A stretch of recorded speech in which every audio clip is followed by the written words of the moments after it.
အားလုံးပဲမင်္ဂလာပါခင်ဗျာ။အော်ရောစားတော့ကဲရနေပြန်လဲကြိုဆိုလိုက်ပါတယ်။အော်ရောဒီနေ့ညစာလေးရတော့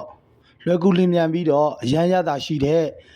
လူတိုင်းလဲကြိုက်တဲ့အဓိကညိုကီတို့ပေါ့နော်ညီကိုတို့ကြိုက်တဲ့ချက်ကွေးတောက်ပေါ့ချက်ကွေးတောက်ဟင်းညိုလေးတောက်လေးကိုချက်ပြမှာပဲဖြစ်ပါတယ်ခင်ဗျာ။အော်ကတော့ချက်ကွေးတောက်လေးကိုချက်သွန်ပြူချင်းလေးကိုစီတက်ပြီးတော့ရတန်ထထားတဲ့ချက်သားလေးနဲ့နောက်ပြအဓိကပါဝင်ပစ္စည်းဖြစ်တဲ့ကွေးတောက်ရက်လေးအပြင်စူပုတ်ရက်လေးပါအုပ်ပြီးတော့ပဲလေးကိုအနှဲငယ်ပြုတ်ပြီးတော့ကလပဲလေးကိုအနှဲငယ်ပြုတ်ပြီးတော့ရေတောက်လေးပြစ်လေးဖြစ်သွားအောင်ဟိုကထည့်ပြီးတော့ချက်ထားတဲ့ချက်ကွေးတောက်လေးပဲဖြစ်ပါတယ်ခင်ဗျာ